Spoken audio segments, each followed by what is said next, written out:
of different genres on this show, but we got something special today. We're gonna review a comedy song. That's right, get ready to listen to some wacky, hysterical comedy music with some hilarious jokes that'll make you pee your pants with laughter. Are you ready for some humor? But of course, this is still a review show, so not only are we going to get some laughs, I'm going to criticize it. That's right, I'm going to explain why those jokes that apparently everyone thinks are funny are actually offensive and not funny at all. You heard me, we're about to get problematic up in here. I want to die. Now, to be clear, I am not saying that we shouldn't analyze and criticize comedy. Jokes are extremely powerful and important, so I think it's a real vital thing to understand jokes and criticize them, even harshly if necessary, if we're going to understand our own beliefs and values and what effect we have on the people around us and what kind of world we want to live in. But what I am saying is that doing so is completely unenjoyable for everyone. It's not enjoyable to write, or to read, or to listen to. Either you're going to disagree with me, in which case I'm a buzzkill shitting on your good time, or you agree with me, in which case you are already offended and already not enjoying yourself. So, I can make this promise to you. This episode is going to be 100% no fun. Not for me, or for you, for anyone else in the universe. It's going to be miserable. I'd rather skin my own feet with a carrot peeler. In fact, I don't even remember why in God's name I decided to do this. I woke up in Chris Brown's body.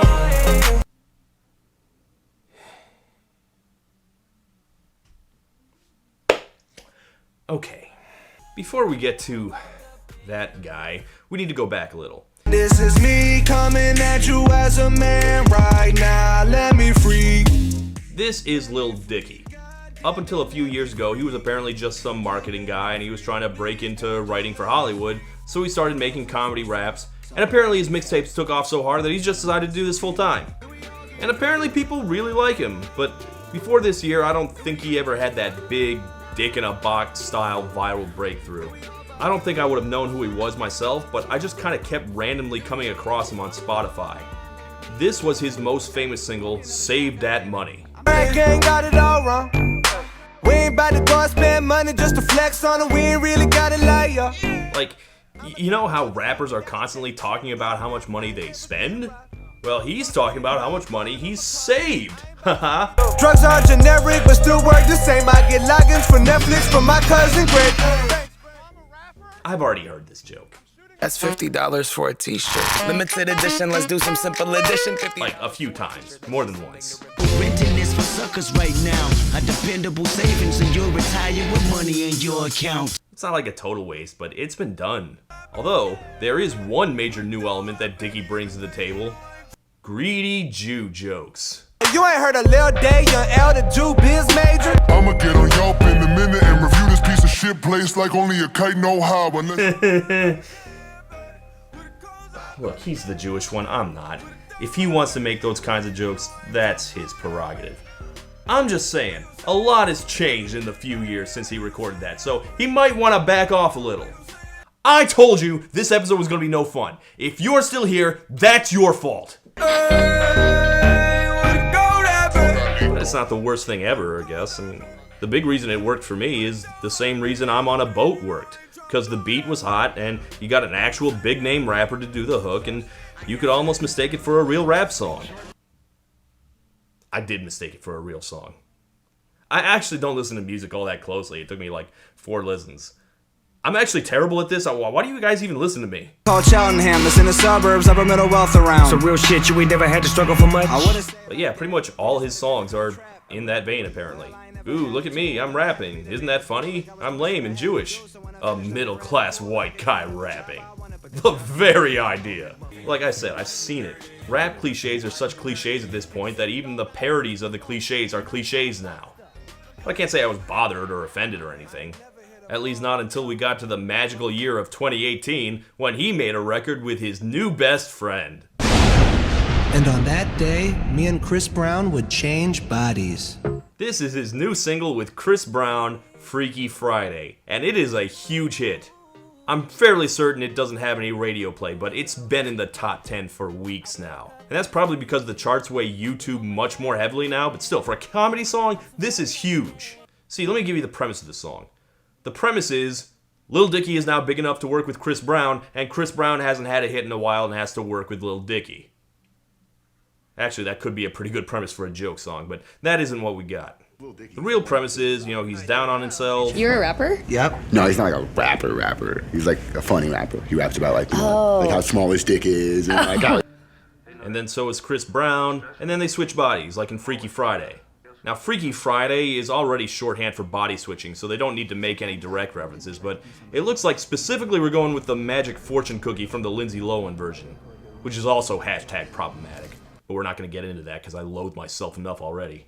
And then they wake up in each other's bodies, and here's the joke. It turns out, being Chris Brown is an absolute dream come true. I woke up Chris Breezy. Oh my God, I'm the man. I'm so fly and I can dance. Being a man envied by everyone around you. Because Chris Brown lives an amazing life.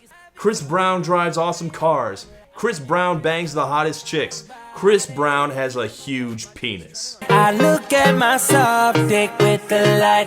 It's my dream dick. Yeah, because I haven't heard Chris Brown sing about his own penis enough. Oops, I said on my dick. I ain't really mean to say on my dick.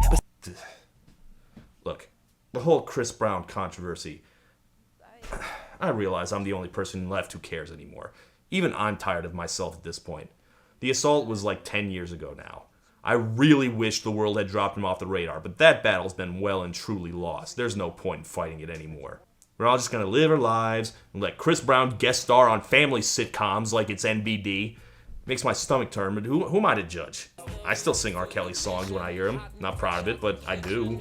I went to see Pirates 5 just like everybody, and it sucked. So I got that on my conscience, plus I had to watch a shitty movie.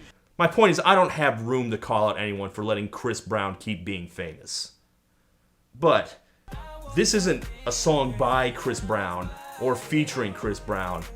This is a song about Chris Brown. This is a song where everyone sings about how great it is to be Chris Brown. You don't get to be the most famous domestic abuser alive and then have other people write music about how much they wish they were you. No. I reject this entirely. We gotta draw the line somewhere, people. Fuck, if I was Chris Brown, where would I be? What would I do? Oh, I can think of many things I could do if I were in Chris Brown's body. Start issuing some long overdue actual apologies, donate my money to women's shelters, punch myself in the balls. I can sing so well. And since Dicky appears to have retained all of Chris Brown's talents, I'd be a little worried that I got his tendencies for violence too, so maybe I'd just lock myself in the basement until everything wore off. Never too safe, you know? That does not appear to be what little Dicky sees as the best thing to do in Chris Brown's body. Wonder if I can see the N-word. Wait, can I really see the N-word? What up, my nigga? What up, my nigga? Big ups, my nigga. Cause I'm that nigga. I'm that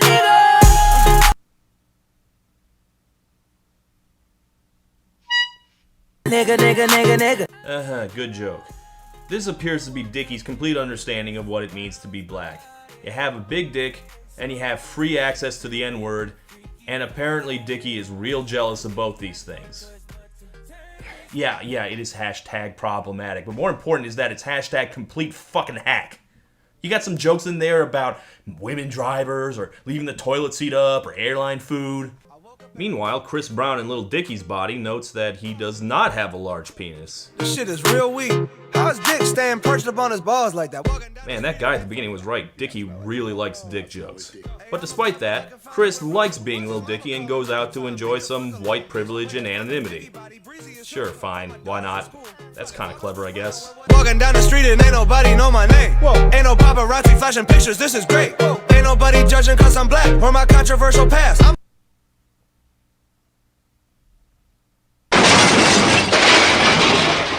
Nobody judging cause I'm black or my controversial past. I'ma go and see a movie and relax. You know, I'm constantly amazed that Chris Brown survived the Rihanna assault scandal. Not even because of what he did, but because of all the other things that made it a perfect storm of bad PR. All the ways that other celebrities get away with doing terrible things were things Chris Brown didn't have. His victim wasn't anonymous, she was famous and well-liked, and the damage was horrifying, and there were photos everywhere so everyone saw it, and he couldn't and didn't deny it. And worst of all, he just couldn't stop himself from reminding people of it. The unspoken rule of celebrity scandal is that you just shut the fuck up and let it go away and absolutely nothing will happen to you. But Chris Brown kept bringing it back and back and back, and he still didn't take any consequences. And now, here we are. Not only did his career survive, here he is making a gag reference to it in a fucking joke song about how awesome he is. Right next to, oh, no one's judging me for being black, and also my controversial past. Yeah, those are totally the same things, him being black and his controversial past. What kind of bullshit euphemism is that? He controversially punched a woman in the face and then sent her to the emergency room and then got arrested over and over again after that. In fact, past? What past? There's no past here, it's still happening. He's admitted to stalking women. Less than a year ago, his ex-girlfriend took out a restraining order on him, which he violated as recently as last month. Fuck you, Chris Brown, but more importantly, fuck you, Dicky! This joke could have been made with anybody, with Usher, or The Weeknd, or goddamn Florida Georgia Line, but you had to go with one of the most abhorrent people in music. What, were Phil Spector and Charles Manson not available? What the hell is wrong with you? Okay, got that out of my system. That feels better. And, looks like we still got about half the song left. Let's see where it goes. I just FaceTime Kanye. I told him I'm his biggest fan, yeah. Got all these hoes in my DM. Falling on the court, oh my god, I can dunk. Snap a flick of my jump. Okay, a big problem is that neither Chris Brown or Lil Dicky are great actors, so I don't really feel like I'm watching them switch bodies. I just see Chris Brown in his own body. I mean, I'm pretty sure he spends every single day in a constant state of self-regard anyway, so this is just him on a normal day. And, isn't the whole point of Freaky Friday that they learn to appreciate each other's struggles? That doesn't seem to be happening. Is the body switching the end of the joke, or, are we going somewhere with this? Welcome to that motherfucker. Wait, think it through for a sec. If you hurt me, then you only hurting yourself. But wait, I love myself. That was the key, now it's switching back. That was the point? But wait, I love myself. That was the key, now it's... We had to teach Chris Brown to love himself more. Holy crap, Chinese restaurant guy, what is your deal? Did you try to teach Hannibal Lecter to have more self-confidence? I can think of more important lessons, is the point. And then we just start going crazy. I mean, he's just gonna start jumping into random people because Lil Dicky has celebrity connections now and he's gonna use them. And now I'm in Ed Sheeran's body. It's way less cool than being Chris Brown was. What the fuck?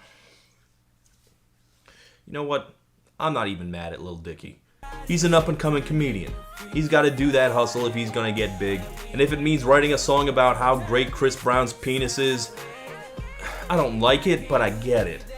But Ed Sheeran is a superstar at the height of his fame. It's way less cool than being Chris Brown was. What the fuck? He has no need to suck off a downward trending violent moron like Chris Brown. What's his excuse? Then there's DJ Khaled. I'm DJ Khaled. Why am I yelling? Getting that paycheck for one line, as per usual. And then finally, Kendall Jenner. I'm Kendall Jenner. I got a vagina. I'm gonna explore that right now. Holy shit, I got a vagina. I'm gonna learn. I'm gonna understand the inner workings of a woman.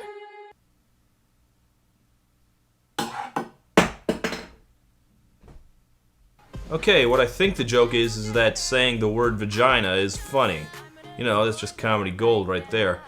But what's really funny is that they couldn't get an actual singer to do that line, because even in the record industry, no woman has so little dignity that they'll sing about their own vagina for Lil Dicky. I don't even know what Kendall Jenner is doing here. It's not like she's subverting her public image or anything. There's no comedy in her being here. And she already gave us one of the greatest pieces of comedy ever last year, so she's not gonna top that anytime soon. Look, Dicky's entire persona revolves around self-deprecation. And I love self-deprecation, I do. As do most pathetic losers. See, there was some right there. But he really needs to get a second joke in there.